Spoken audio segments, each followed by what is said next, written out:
নমস্কার। আশা করি আপনাদের প্রত্যেকের WBPSC ক্লার্কশিপের যে ডেসক্রিপটিভ প্রিপারেশন খুব ভালো করেই চলছে এবং আপনাদের যে প্রিপারেশন সেটাকে আরও এনহ্যান্স করার জন্যই আমাদের এই মক টেস্ট সিরিজ। আজকে আমাদের মক টেস্ট নাম্বার 10, ঠিক আছে? 28শে ডিসেম্বর, আর মাত্র হাতে একটা দিনই রয়েছে। তো এই মকটা আপনারা খুব ভালো করে প্র্যাকটিস আশা করি করে নিয়েছেন। আমি ডিটেল এক্সপ্লেনেশনটার দিকে যাচ্ছি। তো দেরি না করে আমরা ভিডিওটার একদম শুরুর দিকেই আমাদের প্রথম ছিল রিপোর্ট রাইটিং।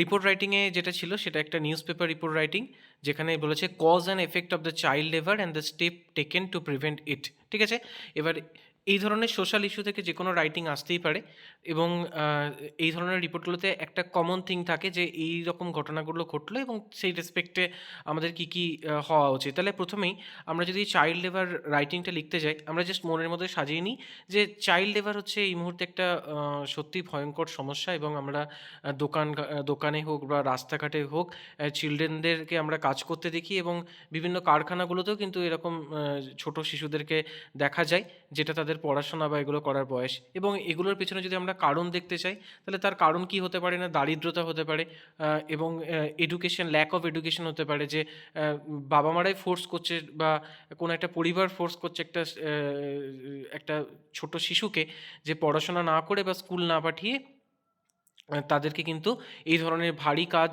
বা এই ধরনের দোকানে কাজ, এই জাতীয় কাজগুলো করতে হচ্ছে। তো যেটা সত্যিই সমাজের জন্য তো একটা ভালো সাইন কখনোই নয়।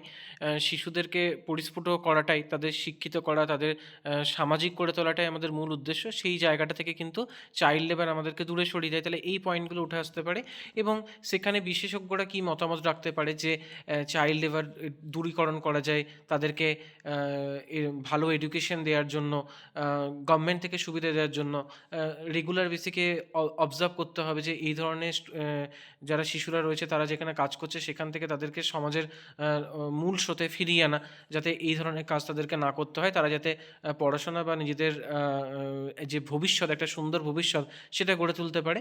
গভর্নমেন্ট থেকে কী কী ইনিশিয়েটিভ নেওয়া হয়েছে এরকম করে আমরা লিখবো। তাহলে প্রথম যে আমাদের পয়েন্ট থাকবে যে অল্প বর্ণনা, তারপর বিস্তারিত বর্ণনা, তারপর হচ্ছে কনক্লুশন পার্ট। ঠিক আছে, তাহলে প্রথমে আমরা চলে যাই যে রিপোর্ট রাইটিংয়ের ক্ষেত্রে আমাদের যে বারবার আমরা যেটা করি সেটা হচ্ছে যে 3-4 রকম আমরা রিপোর্টের টাইটেল দেওয়ার আপনাদেরকে চেষ্টা করি, যাতে টাইটেল নিয়ে আপনাদের একটা সুন্দর ধারণা হয়। যেমন child labour a shameful truth, stolen childhood, the curse of child labour, say no to child labour, say yes to education, child labour a dark reality of our society.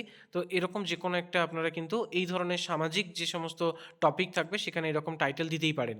বেশ, এরপর চলে যাচ্ছি, এখানে বাই এ স্টাফ রিপোর্টার লিখবো ABC city December 28, যেহেতু এখানে কোনো রকম সিটি বা কিছু মেনশন নেই, আপনারা এবিসি সিটি হিসাবেই দেবেন। Child labour remain a serious social problem in India despite strict law and repeated awareness camping. ঠিক আছে, এই জায়গাটা একটুখানি ভালো করে লক্ষ্য করুন। আমরা এখানে লিখতেই পারতাম যে nowadays child labour remains a serious issue, কিন্তু এখানে আমরা নিউজ পেপার রিপোর্ট করছি। তো তাহলে আমরা কি লিখছি না, এখানে স্ট্রিক্ট ল মানে মানে একটা ল, যেটা মানে আইন, একটা আইন মানে স্ট্রিক্ট একটা আইন থাকা সত্ত্বেও এবং প্রচুর অ্যাওয়ারনেস ক্যাম্পিং, ঠিক আছে, সচেতনতামূলক শিবির থাকা সত্ত্বেও চাইল্ড লেবার কিন্তু একটা সিরিয়াস ইস্যু। এখনও পর্যন্ত চাইল্ড লেবারকে কিন্তু আমরা দূর করতে পারিনি। এটা একটা সত্যিই একটা গুরুত্বপূর্ণ সামাজিক একটা সমস্যা, তাই না? রিসেন্টলি, তাহলে এইভাবে আমরা প্রথম সেন্টেন্সটা লিখলাম। Recently many children were found working in tea stall, small shop, factory and house in different parts of the state. তাই তো, আমরা শিশুদের এইভাবে কাজ করতে দেখি। This children are very young, তারা এতটাই শিশু, তারা একদম মানে শিশু, but are forced to work for long hours in unsafe condition, এবং একটা আনসেফ মানে একবারেই নিরাপদ নয়, এই ধরনের বিষয়গুলোতেই কিন্তু তাদেরকে কাজ করতে এক প্রকার জোর করে তাদেরকে কাজ করানো হয়। তাহলে এটা গেল আমাদের প্রথম পার্টটা। সেকেন্ড পার্টে আমরা চলে যাচ্ছি, according to the official the poverty, unemployment, lack of education আর the main reason behind this child labour. Child লেবারের জন্য মূল যেটাকে দায়ী করা হচ্ছে সেটা হচ্ছে দারিদ্রতা, আনএমপ্লয়মেন্ট অবশ্যই বেকারত্ব, এবং ল্যাক অফ এডুকেশন, এবং তারা পড়াশোনা শিখতে পারছে না। Many poor family are forced to send their children to work to support the household expenses, তাই তো? তাহলে ঘরের যে খরচা সেটা চালানোর জন্য কিন্তু বহু বাড়ি থেকে শিশুদেরকে ফোর্স করা হয় কাজ করার জন্য। As a result, these children are deprived of education, proper nutrition and a healthy childhood, এবং তারা কি হয় যে তাদের যে একটা সুন্দর যে শৈশব, তাদের যে শিক্ষা এবং তাদের যে একটা প্রপার নিউট্রিশন, মানে তাদের যে একটা একটা ব্যালেন্স যে পুষ্টি, সেখান থেকে তারা কিন্তু ব্যাহত হচ্ছে, তাদের গ্রোথ ব্যাহত হচ্ছে। The government has made strict law to stop child labour. Government অবশ্যই স্ট্রিক্ট ল, একটা মানে কঠিন যেটা আইন, হ্যাঁ, সেই আইন তারা এনেছে চাইল্ড লেবারের জন্য। The child labour act ban the employment of the children below a certain age. এবং চাইল্ড লেবার অ্যাক্ট, যেটা শিশু শ্রম যে আইন, সেখানে কিন্তু একটা নির্দিষ্ট যে শিশুদেরকে কাজ করতে বারণও করা হয়েছে, সেরকমই কিন্তু আইনত বিষয় রয়েছে। Labour department official regularly conduct red and rescue the children worker. এবং লেবার ডিপার্টমেন্ট থেকে যেটা আমাদের দপ্তর, শ্রম দপ্তর থেকে কিন্তু মাঝে মাঝেই সেরকম রেড করা হচ্ছে এবং চিলড্রেনদেরকে তাদেরকে মানে রেস্কিউ করা হচ্ছে, তাদেরকে উদ্ধার করা হচ্ছে। Rescue children are sent to the shelter home and admitted to school. এবং তাদেরকে সেই সমস্ত নিরাপরাধ যে সমস্ত শিশুরা যারা ওখানে কাজ করছে তাদেরকে প্রপার শেল্টার দেওয়া, তাদেরকে স্কুলে পাঠানো, এই ধরনের ইনিশিয়েটিভ কিন্তু নেওয়া হচ্ছে, সেটা এখানে বলা হলো। এরপর কি বলছে যে এরপর কনক্লুশন পার্টটাই আমরা আসছি। Social worker and child right activities, যারা শিশু সুরক্ষা, মানে শিশু রক্ষা যারা কর্মী, যারা শিশুদের মানে অ্যাক্টিভিটিস যারা থাকে, চাইল্ড রাইট অ্যাক্টিভিটিস যেটা বলছে, এবং সোশ্যাল ওয়ার্কার মানে যারা সমাজকর্মী, এবার argue the people to help the stop child labour. তাই তো, তারা আর্গু করছে, তারা মানুষের কাছে আবেদন করছে। They have requested the citizen to report such cases to the authority. তাদেরকে জানাতে এরকম কেস হলে। এক্সপার্টসে মানে এক্সপার্টরা যারা বিশেষজ্ঞ, তারা কি বলছেন যে অ্যাওয়ারনেস, সচেতনতা, এডুকেশন অ্যান্ড ফিনান্সিয়াল সাপোর্ট, শিক্ষা এবং আর্থিক সাহায্যই টু দ্য পোর ফ্যামিলি, এই সমস্ত দরিদ্র পরিবারগুলোতে আর necessary to remove the child labour. তাহলে এই চাইল্ড লেবারকে কিন্তু আমরা রিমুভ করতে পারি এই দরিদ্র পরিবারগুলোকে একটা ফিনান্সিয়াল সাপোর্ট দিলে এবং এডুকেশন এবং সচেতনতামূলক যে কর্মসূচি সেগুলো থাকলে।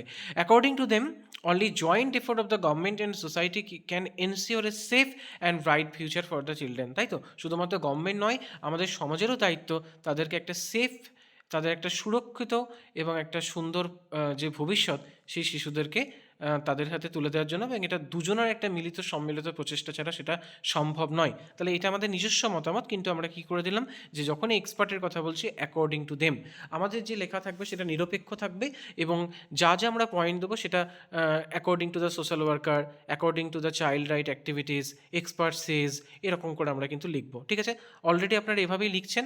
যদি কোনো পয়েন্ট এখানে অ্যাড করতে হয় আমাকে জানান। যদি কোনো অন্য কোনো টাইটেল আপনাদের মনে আসছে, সেটা আমাকে কিন্তু কমেন্ট সেকশনে জানাবেন। ঠিক আছে, পরের পার্টে চলে যাচ্ছি। প্রিসি have a look at a map of a ancient world. একটা পুরনো যে মানে প্রাচীনকালের যে পৃথিবী, তার ম্যাপের দিকে একবার লক্ষ্য করো, এখানে বলছে। If you can find one, a map help greatly. ঠিক আছে, যে ম্যাপ কিন্তু আমাদেরকে দারুণভাবে সাহায্য করে, তাই না? Without it we can have no real idea of history. Map ছাড়া কিন্তু আমরা ইতিহাস সম্বন্ধে কোনো রকমই ধারণা করতে পারবো না। Indeed to learn history one should have as many map and as many picture as possible. তাহলে ইতিহাসকে ভালোভাবে জানার জন্য কিন্তু আমাদের প্রচুর এই ধরনের ম্যাপ দরকার এবং অনেক পিকচার দরকার। কেমন পিকচার বলছে? The picture of old building, পুরনো ঘর বাড়ি, রুইন্স মানে ধ্বংসস্তূপ, and some other remain of those time has have come down. এবং সেই সময়কার এখনও যে অবশিষ্টাংশ রয়েছে সেগুলো। This picture fill up the dry skeleton of history. এবং এটা বলতে পারি যে এটা ইতিহাসের যেন একটা কঙ্কালসার, একটা মানে ড্রাই স্কেলটন, তাই তো বলছে, মানে ইতিহাসের একটা পুরনো যেন কঙ্কাল, and make it live for us. এবং সেটা দেখে আমাদের কাছে যেন মনে হয় যে জীবন্ত হয়ে উঠেছে। History, if we are to learn anything from it, ইতিহাস আমরা এখান থেকে যেটাই জানতে পারি, must B A succession of the vivid image of in our mind.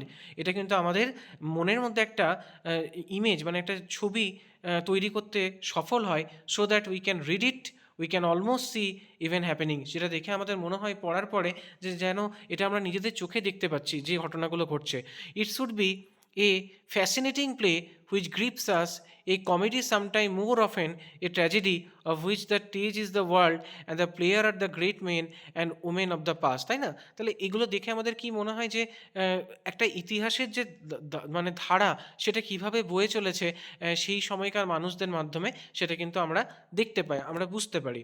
Picture and map help us to open our eyes to the peasant of history, peasant মানে হচ্ছে মানে অতীতের যে গৌরবান্বিত অধ্যায় বা একটা বিশাল মানুষের যে শোভাযাত্রা, এই যে জাতীয় যে সব মানে বিষয়টা, সেটাকে আমরা বলে থাকি পেজেন্ট। তাহলে সেটা যেন আমাদের চোখটা খুলে দেয় ইতিহাসের ওপর। This should be with the reach of every boy and girl, এবং এটা অবশ্যই প্রত্যেকটা ছেলেমেয়ের মধ্যে কিন্তু এটা স্প্রেড করা উচিত বা সেটা যেন পৌঁছে যাওয়া উচিত।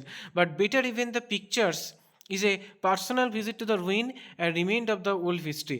এবং পিকচারের থেকেও বড় কথা হচ্ছে এই সমস্ত যে রুইন্স মানে যেগুলো ধ্বংসস্তূপ, সেগুলো নিজের চোখে দেখা, মানে ইতিহাসের যে ধ্বংসস্তূপগুলো সেগুলো নিজের চোখে দেখা। It is not possible to see all of this, এগুলো সবই দেখা সম্ভব নয়। For they spread out all over the world, কারণ গোটা বিশ্ব জুড়ে সেগুলো ছড়িয়ে আছে। But we can always find some remain of the past within easy reach of us if we keep our eyes wide open. কিন্তু আমরা যদি আমাদের চোখ খোলা রাখি তাহলে আমরা দেখতে পাবো যে ইতিহাসের এই যে ফেলে আসা অধ্যায়গুলো, সেগুলো কিন্তু আমরা অনেকটাই কাছাকাছি বিভিন্ন জিনিসেরই আমরা কাছাকাছি পৌঁছাতে পারছি। The big museum collect the smaller remains release, তাই তো? মানে একটা বড় যে মিউজিয়াম বা জাদুঘর বা সংগ্রহশালা, সেটা কিন্তু এই ধরনের জিনিসেরই মানে একটা স্মলার রিমেন্স, মানে তার যে একটা ছোট যে টুকরো, ইতিহাসের যে ছোট টুকরো, হ্যাঁ ঠিক আছে, সেগুলোকে কিন্তু তারা কালেক্ট করে রাখে। In India there are plenty of remains of past history. ইন্ডিয়াতে এরকম মানে প্রাচীন ইতিহাসের অনেক কিছু এরকম উপাদান ছড়িয়ে আছে। But of the very ancient days they are very few, কিন্তু একদম প্রাচীন যুগের সেটা কিন্তু তুলনামূলক অনেকটা কম। মহেঞ্জোদারো অ্যান্ড হরপ্পার perhaps the only instant so far. একমাত্র মহেঞ্জোদারো এবং হরপ্পারই যে সভ্যতাটা, সেটাই কিন্তু একমাত্র আমাদের কাছে অনেকটা বেশি প্রাচীন, তাই তো? তাহলে মোটামুটি যেটা বোঝা গেল এটা পড়ে, যে ইতিহাস বুঝতে গেলে কিন্তু শুধুমাত্র আমাদের পড়ার পাঠ্যপুস্তক পড়লেই হবে না। যত আমরা ম্যাপ দেখব, যত আমরা ছবি দেখব, যত আমরা সেখানে ভিজিট করব, তত কিন্তু আমাদের এই জায়গাগুলো আমাদের আমাদের চোখের সামনে ভেসে উঠবে এবং সেটা আমাদের ভালো লাগবে। সেটা থেকে আমরা ইতিহাসকে আরও বেশি হৃদয়ঙ্গম করতে পারবো, তাই তো?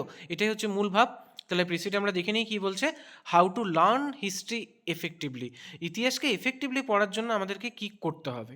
Maps and picture are very important for learning history. Map এবং পিকচার ইতিহাস জানার জন্য খুব important. Without them history become dry and difficult to understand. সেগুলো ছাড়া কিন্তু ইতিহাস মানে একটা রুক্ষ একটা জিনিস, মানে তার মধ্যে কোনো রসস্বাদন করতে পারবো না এবং সেটা বোঝাও খুব কঠিন।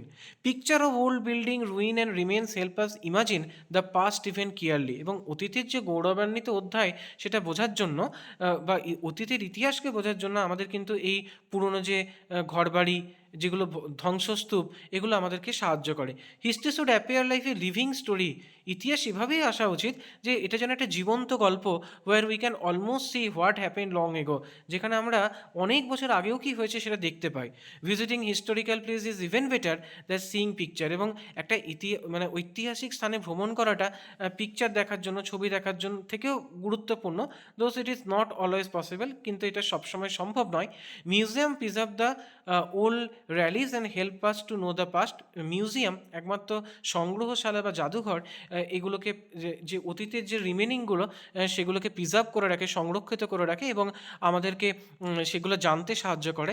In India ancient remains are few. যদিও ভারতবর্ষে একদম প্রাচীন যে জিনিসপত্র সেটার সংখ্যা খুবই কম। অ্যান্ড মহেঞ্জোদারো এবং হরপ্পার দ্য মেইন এক্সাম্পল। তাদের মধ্যে একমাত্র মহেঞ্জোদারো এবং হরপ্পাই হচ্ছে গুরুত্বপূর্ণ উদাহরণ। ঠিক আছে, বেশ। তাহলে এটা গেল আমাদের প্রেসি পার্ট। এরপর আমরা ট্রান্সলেশন করব। ট্রান্সলেশনটা হচ্ছে সত্যজিৎ রায়ের প্রফেসর শঙ্কু থেকে একটা গল্প নেয়া, প্রফেসর শঙ্কু আশ্চর্য পুতুল। তো এখান থেকেই আজকের এই প্যাসেজটা নেওয়া হয়েছে। তো দেখুন, প্যাসেজটা নেওয়ার একটা মূল উদ্দেশ্য হচ্ছে যে এটা একটা ডায়েরির আকারে লেখা হচ্ছে, তাই এখানে প্রেজেন্ট টেন্সও থাকবে এবং পাস্ট টেন্সও থাকবে। এই জায়গাগুলো কিন্তু গুলিয়ে দিলে চলবে না, একদম, যেহেতু আমরা পরীক্ষার দোরগোড়ায় রয়েছি। আপনারা প্রত্যেকেই এটা ভালো করেই প্র্যাকটিস করছেন। যদি মনে হয় এই প্যাসেজটা আমাকে আপনার আমার আমার যে কমেন্ট সেকশন রয়েছে সেখানে কিন্তু আপনারা লিখে এটাকে আমাকে দেখাতে পারেন। ঠিক আছে, তাহলে চলুন আমরা লাইন বাই লাইন যেরকম ট্রান্সলেশন করি সেভাবেই করব। আজ আমার জীবনের একটা স্মরণীয় দিন। Today is a memorable day in my life. Swedish academy of science আজ আমাকে ডক্টর উপাধি দান করে আমার গত 5 বছরের পরিশ্রম সার্থক করলো। তাহলে এই যে পার্টটা চলে গেল সেটা কিন্তু আবার হয়ে গেল past tense. Today the Swedish academy of science awarded me a doctorate and made my hard work of the last 5 years successful. তাই তো, আজকে আজ বলছে, তাহলে সুইডিশ একাডেমি তাকে অ্যাওয়ার্ড দিল, অ্যাওয়ার্ডেড মি ডক্টরেট, এবং তার যে 5 বছরের পরিশ্রম সেটা সার্থক হলো। And my hard work of the last 5 years successful. এক ফলের বীজের সাথে আরেক ফলের বীজ মিশিয়ে এক আশ্চর্য সুন্দর সুগন্ধ সুস্বাদু ও পুষ্টিকর নতুন ফল যে তৈরি হতে পারে, এটা আমার রিসার্চের আগে কেউ জানতো না। তাহলে বিফোর মাই রিসার্চ, আমার রিসার্চের আগে নোবডি নিউ, কেউ জানতো না দ্যাট সাচ এ বিউটিফুল ফ্র্যাগন্যান্ট, ফ্র্যাগন্যান্ট মানে সুগন্ধ, টেস্টি মানে সুস্বাদু, অ্যান্ড নিউট্রিয়াস মানে হচ্ছে পুষ্টিকর, next food could be created by mixing, এটা হতে পারে, তৈরি হতে পারে, could be created by mixing the seed of two different fruit, দুটো এক ফলের বীজের সাথে আরেক ফলের বীজ মানে দুটো ফলের বীজ মিশিয়ে, তাই তো? কি বলছে এরপর? গত বছর সুইডেনের বিজ্ঞানী, এই যে শয়ের পরে যেটা রয়েছে মানে এর অ্যাকচুয়ালি উচ্চারণটা হবে ভিনসেন, ঠিক আছে, বা সভেনসেন, যেটাই আপনারা বলবেন, আমার গিরিডির ল্যাবরেটরিতে এসে আমার ফলের নমুনা দেখে চোখ একেবারে মানে চোখ একেবারে মানে হচ্ছে অ্যামেজড হয়ে যাওয়া, তাই তো, মানে বিস্ময় হয়ে গেছে, এটাই হচ্ছে চোখ একবারে তাহলে last year the Swedish scientist Vinsen came to my laboratory at Giridih and was completely amaze, এবং একেবারে তাহলে completely amaze to see the sample of my fruit.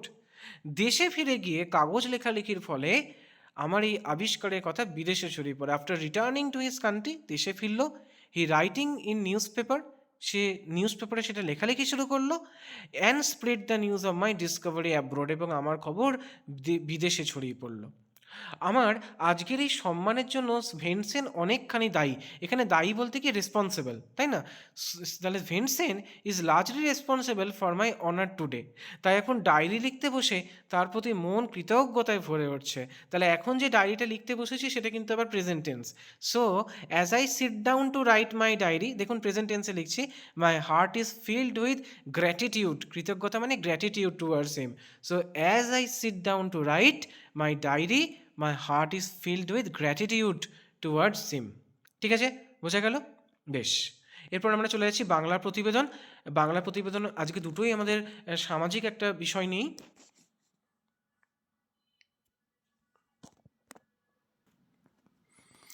বেশ, আজকে আমাদের যে সামাজিক প্রতিবেদন নিয়ে এটা আয়োজন করা হয়েছে, রক্তদান জীবনদান, ঠিক আছে? তো এটা নিয়ে আমরা একটা প্রতিবেদন লিখব। বেশ, তাহলে প্রথমে হচ্ছে কি না, শিরোনাম আমরা কি দিতে পারি? রক্তদানে মানবতার জয়, স্বেচ্ছায় এগিয়ে এলেন সাধারণ মানুষ, রক্তদান শিবিরে প্রাণের স্পর্শ, সমাজসেবায় অনন্য উদ্যোগ, রক্তদান জীবনদান, সফল রক্তদান শিবির অনুষ্ঠিত। ঠিক আছে, তো এর মধ্যে যে কোনো একটা আপনারা এখানে শিরোনাম দেবেন। ঠিক আছে, রক্তদান, মানবতার জয় বা এরকম যে কোনো একটা আপনারা শিরোনাম এখানে দিতে পারেন। তাহলে আমরা লেখাটা দেখি। প্রথমে কি হচ্ছে, নিজস্ব সংবাদদাতা ক খ গ শহর 28শে ডিসেম্বর, রক্তদান জীবনদান, এই মহান আদর্শকে সামনে রেখে গতকাল ক খ গ শহরের এক কমিউনিটি হলে এক রক্তদান শিবিরের আয়োজন করা হয়। স্থানীয় এক স্বেচ্ছাসেবী সংস্থা ও স্বাস্থ্য দপ্তরের যৌথ উদ্যোগে এই শিবিরটি অনুষ্ঠিত হয়। সকাল থেকেই শিবিরে সাধারণ মানুষের স্বতঃস্ফূর্ত অংশগ্রহণ লক্ষ্য করা যায়। কোথায় হয়েছে সেটা নিয়ে আমরা প্রথমে লিখে দিলাম, এরপর আমাদের বিস্তারিত আলোচনা। এই রক্তদান শিবিরে যুবক যুবতী ও সরকারি ও বেসরকারি কর্মচারী সহ বিভিন্ন বয়সের মানুষ রক্তদান করেন। অভিজ্ঞ চিকিৎসক ও নার্সদের তত্ত্বাবধানে সম্পূর্ণ নিরাপদভাবে রক্ত সংগ্রহ করা হয়। রক্তদাতাদের জন্য বিনামূল্যে স্বাস্থ্য পরীক্ষা, জলখাবার ও প্রশংসাপত্র মানে সার্টিফিকেটের ব্যবস্থা করা হয়। আয়োজকদের মতে রক্তের অভাবে অনেক রোগীর জীবন সংকটের মুখে পড়ে। নিয়মিত রক্তদানের মাধ্যমে এই সংকট অধিকাংশ ক্ষেত্রে দূর করা সম্ভব। বক্তারা রক্তদান সম্পর্কে নানা ভুল ধারণা দূর করে সবাইকে স্বেচ্ছায় রক্তদানে এগিয়ে আসার আহ্বান জানান। প্রথমবার রক্তদান করে বেজায় খুশি এক কলেজ পড়ুয়া, একটা কোটেশন এরকম আমরা দিতেই পারি। প্রথমে একটু ভয় লাগতো, কিন্তু এবারই রক্তদান করে ভয়টা কেটে গেল। রক্তদানের উপকারিতা সম্পর্কেও এই শিবিরে জানলাম। তাহলে এখানে আমরা রক্তদান শিবিরটা কেমনভাবে হয়েছে সেটা জেনে নিলাম। এর পরের যে পার্ট সেটা হচ্ছে কি, শিবির শেষে সংগৃহীত রক্ত নিকটবর্তী সরকারি হাসপাতালের ব্লাড ব্যাংকে পাঠানো হয়। বিশিষ্টজনদের মতে এই রক্তদান শিবির সমাজে মানবিকতা ও সহমর্মিতার এক উজ্জ্বল দৃষ্টান্ত স্থাপন করেছে। ঠিক আছে, তাহলে এই ধরনের রিপোর্ট আপনারা লিখতে পারবেন। অনেকগুলো আমরা এরকম প্র্যাকটিস করলাম। ঠিক আছে, এবং আমি একটা রিপোর্টের একটা ডেডিকেটেড আজকে ভিডিও দিয়েছি, যেটা হচ্ছে অ্যাক্সিডেন্ট রিলেটেড যাবতীয় রিপোর্ট। পরে আমি চেষ্টা করছি আরও এরকম কিছু রিপোর্টের একটা ডেডিকেটেড ভিডিও আনার। তো এই ভিডিওটা অবশ্যই আপনারা দেখবেন। ঠিক আছে, যেটা অল রিপোর্ট নিয়ে আমার একটা বানানো আছে, accident related report.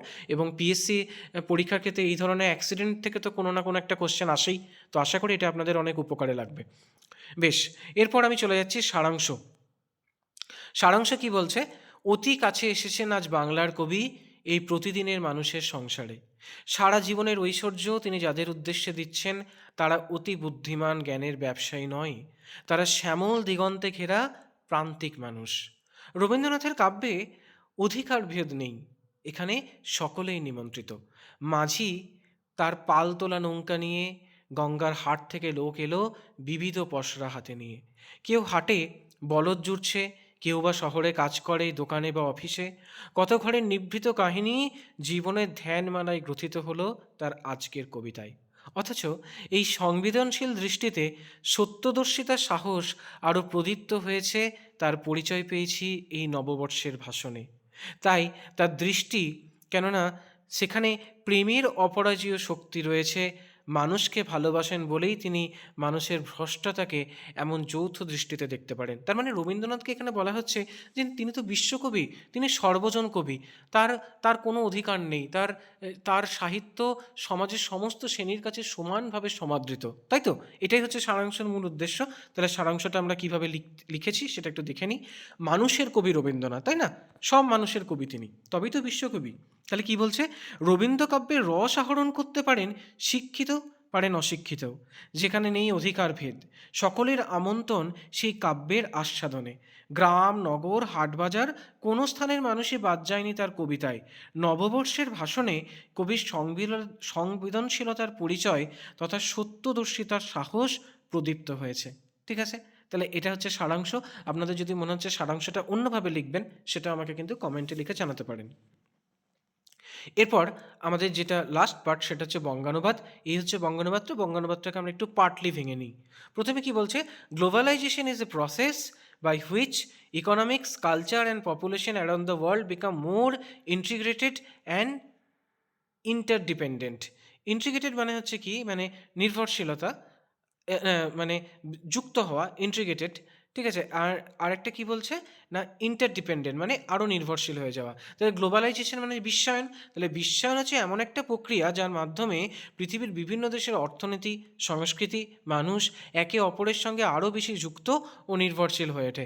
It is driven by advance in technology, transportation and communication which have facilitated the flow of people, goods and ideas across national border. তাহলে প্রযুক্তি, পরিবহন এবং যোগাযোগ ব্যবস্থার উন্নতির ফলে মানুষ পণ্য ও ভাবনা খুব সহজে এক দেশ থেকে অন্য দেশে নিয়ে যেতে পারছে। এটাই বিশ্বায়নের মূল কারণ, তাই তো?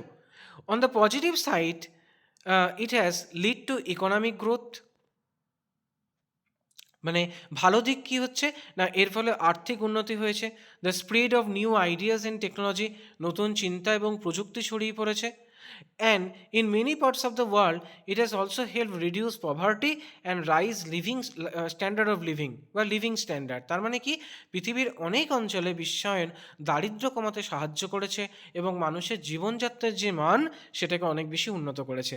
তো এটাই ছিল আজকের মক টেস্ট নাম্বার যে 10, তার ডিটেল সলিউশন। আপনারা প্রত্যেকে আমাদের এই যে মক টেস্ট সিরিজ সেটাকে গ্রহণ করেছেন এবং আমাদের এই সিরিজ যে ওভারঅল সেটা আপনাদের পুরোটাই পরীক্ষার প্রস্তুতিকে আরও এনহ্যান্স করার জন্য, প্রস্তুতিকে আরও ভালো করার জন্য, যাতে আপনাদের পরীক্ষা খুব ভালো হয়। তো এই আমাদের মক টেস্ট সিরিজের মূল উদ্দেশ্য। এবং যদি আপনাদের কোনো সাজেশন দেওয়ার থাকে, যদি এই মক টেস্ট সিরিজটা কেমন লেগেছে সেটা আমাদেরকে কমেন্ট সেকশনে জানান। এবং প্রত্যেককে যে আপকামিং ক্লার্কশিপ পরীক্ষা তার জন্য অনেক শুভেচ্ছা রইল। প্রত্যেকে খুব ভালো করে পরীক্ষা দেবেন। So wish you all the best. ধন্যবাদ।